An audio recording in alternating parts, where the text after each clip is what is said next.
when the Seattle Seahawks hired Mike Macdonald as their head coach 2 years ago. The decision felt almost countercultural in a league obsessed with offense. Around the NFL, franchises were lining up to chase the next young offensive mastermind, hoping to pair a creative play caller with a franchise quarterback and outscore opponents into submission. Seattle went another way. They chose a coach whose reputation was built on stopping elite offenses, not designing them. Macdonald arrived in Seattle with a label that followed him everywhere: the defensive Sean McVay. It was a nickname born out of his time as the Baltimore Ravens defensive coordinator, where his schemes were defined by disguise, discipline, and relentless pressure. He was known for building game plans that forced quarterbacks to hesitate, rethink, and eventually unravel. In Super Bowl LX, Macdonald validated the Seahawks' belief that defense can still be a championship formula in the modern NFL. The result was a commanding 29-13 victory over the New England Patriots at Levi Stadium, securing the second Super Bowl title in franchise history. The script looks strikingly familiar to longtime Seahawks fans. Much like their first championship under the Legion of Boom, Seattle didn't need a fireworks show on offense. They needed control, physicality, and a defense that suffocated everything the opponent tried to do. From the opening series, it was clear the Patriots were in trouble.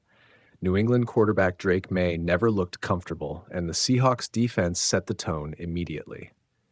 Seattle limited the Patriots to 331 total yards, a number that looks more respectable on paper than it felt in real time. A significant portion of those yards came in the fourth quarter, when the game was already out of reach and Seattle was content to protect the lead. For most of the night, the Patriots simply could not move the ball.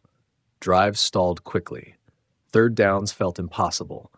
First downs were rare. The Seahawks weren't just reacting to New England's offense. They were dictating every decision Maye had to make. The first touchdown of the game didn't come until early in the fourth quarter, when tight end A.J. Barner caught a 16-yard pass from Sam Darnold to give Seattle a 19-0 lead. In a Super Bowl era defined by explosive offenses and rapid scoring, the game was almost jarring in its lack of points. It wasn't pretty, and it wasn't built for highlight reels, but Seattle won't apologize for it when they raise another championship banner next September. The contrast to Seattle's first Super Bowl title was stark in terms of scoring. In that game, the Seahawks dropped 43 points on the Denver Broncos and overwhelmed Peyton Manning in historic fashion. This time, they didn't need anything close to that output. 12 years later, the opponent was different.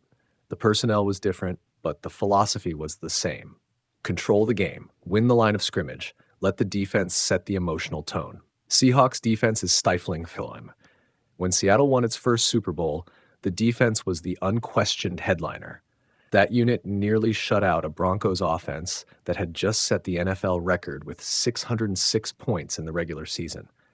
The Patriots of Super Bowl LX were not that kind of offensive juggernaut, but they were still one of the league's most efficient units. New England entered the game ranked second in points scored and third in total yards during the regular season. None of that mattered against Seattle.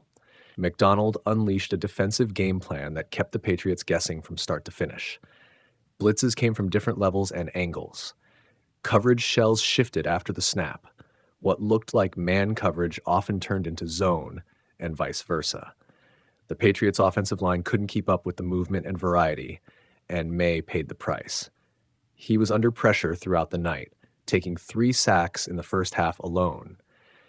Even when he avoided sacks, he was rushed into poor decisions.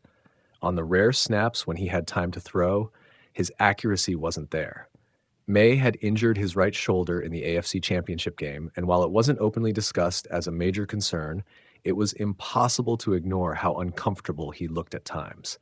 Whether it was the injury, the pressure, or a combination of both, Seattle's defense clearly had him rattled. The Patriots' offense never found a rhythm. Receivers struggled to separate. Timing routes were disrupted. Checkdowns were swallowed up by disciplined tackling.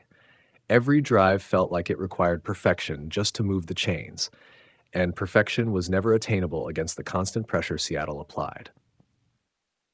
Ironically, the Patriots' lone bright spot for much of the game was their defense. Despite the offense doing virtually nothing, New England stayed within striking distance because their defense refused to collapse. Kenneth Walker III found success on the ground, but the Patriots consistently stiffened in the red zone.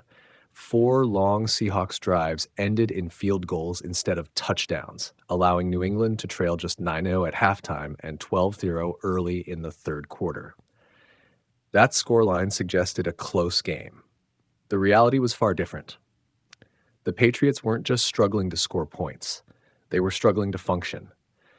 At one point late in the third quarter, New England picked up a first down via a defensive holding penalty. It had been roughly an hour and a half of real time since their previous first down. Even accounting for a lengthy halftime show, it was an astonishing statistic and a brutal indictment of how thoroughly Seattle had shut them down. Both teams finally get in the end zone. The dam finally broke early in the fourth quarter when Barner's touchdown put Seattle up 19-0. For the first time all night, the Seahawks turned sustained dominance into a touchdown, and it felt like the game had finally tilted beyond recovery. To their credit, the Patriots responded with their best drive of the game. Maye found a bit of rhythm, completed a few throws, and connected with Mack Hollins for a 35-yard touchdown to cut the deficit 19-7. For the first time, there was a hint of life from New England's offense. Aggression replaced hesitation, and urgency replaced caution. But that urgency came with risk, and Seattle was ready. After forcing a punt, the Patriots got the ball back with a chance to build momentum. Maye scrambled on a broken play to keep the drive alive, but as he pushed the ball downfield, he made the mistake Seattle had been waiting for. A throw over the middle sailed into coverage, where safety Julian Love was perfectly positioned for an easy interception. With less than 9 minutes remaining, that turnover effectively sealed the game. Seattle put an exclamation point on the night moments later. Linebacker Uchenna Nwosu intercepted Maye and returned it 44 yards for a touchdown, turning a dominant performance into a definitive one. The score stretched to 29-7, and any remaining suspense vanished. The Seahawks season told the same story as their Super Bowl performance. They finished 14-3 in the regular season, with their 3 losses coming by a combined 9 points. They dominated the 49ers in the divisional round, outplayed the Rams in an impressive NFC Championship game victory, and then dismantled the Patriots on the biggest stage in football. All season long, the narrative around the NFL was that there was no truly great team. Parity ruled. Consistency was rare. Seattle quietly defied that idea. They may not have been flashy, but they were disciplined, physical, and resilient from start to finish. This Super Bowl win wasn't about style points. It wasn't about offensive innovation or viral moments. It was about preparation, execution, and a defense that dictated everything. Mike Macdonald didn't just win a championship, he reaffirmed a philosophy. In a league chasing offense at all costs, the Seahawks proved once again that a great defense can still carry a team to the top of the football world. When the Seattle Seahawks hired Mike Macdonald as their head coach 2 years ago, the decision felt almost countercultural in a league obsessed with offense. Around the NFL, franchises were lining up to chase the next young offensive mastermind, hoping to pair a creative play caller with a franchise quarterback and outscore opponents into submission. Seattle went another way.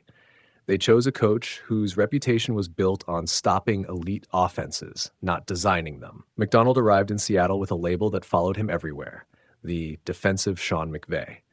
It was a nickname born out of his time as the Baltimore Ravens defensive coordinator, where his schemes were defined by disguise, discipline, and relentless pressure. He was known for building game plans that forced quarterbacks to hesitate, rethink, and eventually unravel. In Super Bowl LX, Macdonald validated the Seahawks' belief that defense can still be a championship formula in the modern NFL. The result was a commanding 29-13 victory over the New England Patriots at Levi Stadium, securing